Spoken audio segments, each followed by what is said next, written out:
One application को install करें। Application install होने के बाद इसे ओपन करें।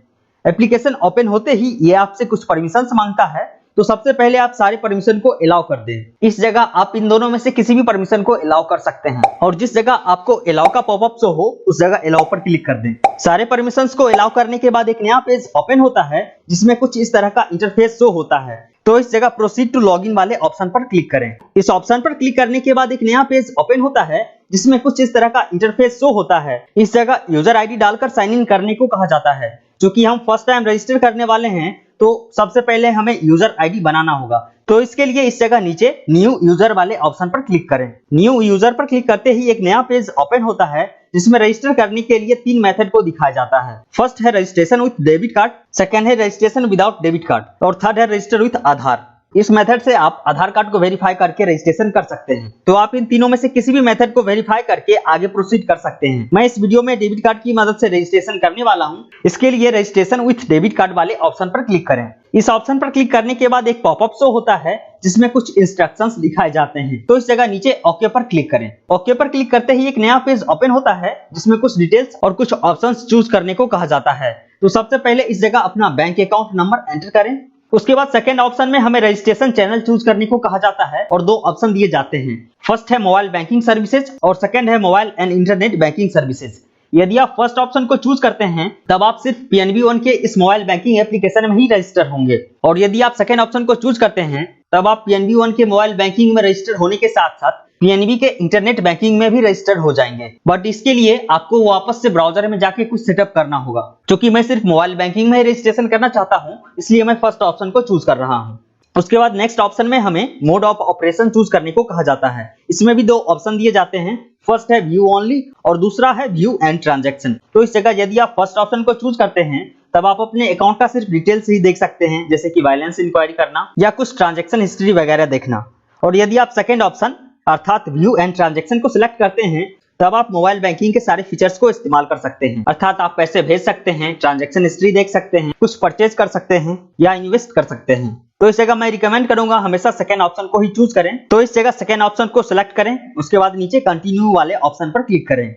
कंटिन्यू पर क्लिक करते ही एक नया पेज ओपन होता है जिसमें OTP एंटर करने को कहा जाता है। साथ ही आपके रजिस्टर्ड मोबाइल नंबर पर एक OTP भेज दिया जाता है। तो इस जगह OTP को एंटर करें। OTP एंटर करने के बाद कंटिन्यू वाले ऑप्शन पर क्लिक करें। कंटिन्यू करते ही एक नया पेज ओपन होता है जिसमें इस जगह आपके डेबिट कार्ड का नंबर एंटर करने को कहा जाता है। साथ ही इस बॉक्स में उस डेबिट कार्ड के 4 अंकों का पिन एंटर करने को कहा जाता है। तो इस जगह दोनों डिटेल्स को फिल करें। उसके बाद सबमिट वाले ऑप्शन पर क्लिक करें। सबमिट पर क्लिक करते ही एक नया पेज ओपन होता है जिसमें हमें पासवर्ड सेट करने को कहा जाता है। इस जगह 3 तरह के पासवर्ड को सेट करने को कहा जाता है। सबसे पहला है साइन इन पासवर्ड, उसके बाद है ट्रांजैक्शन पासवर्ड, उसके बाद है न्यू टी-पिन। तो सबसे पहले साइन इन पासवर्ड को सेट करें। साइन इन पासवर्ड का फॉर्मेट कुछ इस प्रकार का होना चाहिए। Password capital letter, small letter, special character और कुछ नंबर वैल्यू का कॉम्बिनेशन होना चाहिए। साथ ही पासवर्ड 8 कैरेक्टर का होना चाहिए, जैसा कि आप इस तरह का एग्जांपल देख सकते हैं। तो इस जगह आप इसी फॉर्मेट के पासवर्ड को सेट करें। उसके बाद नीचे कंफर्म साइन इन पासवर्ड के जगह सेम पासवर्ड को री एंटर करें।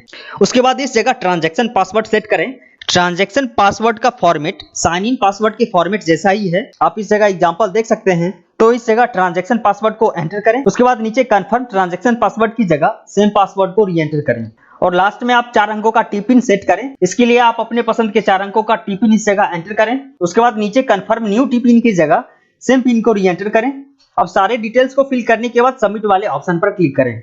सबमिट पर क्लिक करते ही एक नया पॉपअप शो होता है, रजिस्ट्रेशन सक्सेसफुल। साथ ही इस जगह आपका यूजर आईडी भी शो हो जाता है। तो इस यूजर आईडी को नोट करके रख लें क्योंकि साइन इन करने के लिए इसकी आवश्यकता होगी।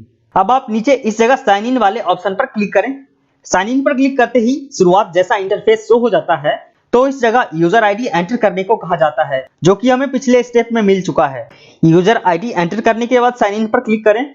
साइन इन पर क्लिक करते ही एक नया पेज ओपन होता है जिसमें आपसे सिम सेलेक्ट करने को कहा जा रहा है। तो इस जगह ध्यान रखें कि आप उसी सिम कार्ड को सेलेक्ट करें जिसका नंबर आपके बैंक अकाउंट से लिंक हो। क्योंकि मेरा रजिस्टर नंबर सिम 1 में है तो मैं सिम 1 वाले ऑप्शन को सिलेक्ट कर रहा हूं। उसके बाद कंटिन्यू वाले ऑप्शन पर क्लिक करें। नंबर वेरीफाई होने के बाद एक नया पेज ओपन होता है जिसमें OTP एंटर करने को कहा जाता है। तो अपने नंबर पर आए हुए OTP को इस जगह एंटर करें। उसके बाद कंटिन्यू वाले ऑप्शन पर क्लिक करें।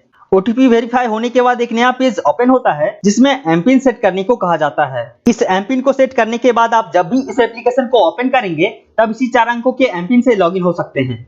तो इस जगह आप अपने पसंद के 4 अंकों का एमपिन सेट कर सकते हैं। तो इसके लिए आप इस जगह 4 अंकों का एमपिन एंटर करें, उसके बाद नीचे सेम एमपिन को री एंटर करें, उसके बाद सबमिट वाले ऑप्शन पर क्लिक करें। सबमिट पर क्लिक करते ही एक पॉपअप शो होता है, एमपिन सेट सक्सेसफुली। इस जगह नीचे साइन इन वाले ऑप्शन पर क्लिक करें। साइन इन पर क्लिक करते ही कुछ इस तरह का इंटरफेस शो होता है जिसमें इस जगह अकाउंट होल्डर का नाम शो होता है और लॉगिन करने के लिए एमपिन एंटर करने को कहा जाता है। अब जब भी आप इस एप्लीकेशन को क्लोज करके दोबारा ओपन करेंगे तब इसी तरह का इंटरफेस शो होगा। इसमें आप सिंपली एमपिन एंटर करके इस एप्लीकेशन में लॉगिन हो सकते हैं। तो इस जगह एमपिन एंटर करें। एमपिन एंटर करते ही आप PNB-1 के एप्लीकेशन में लॉगिन हो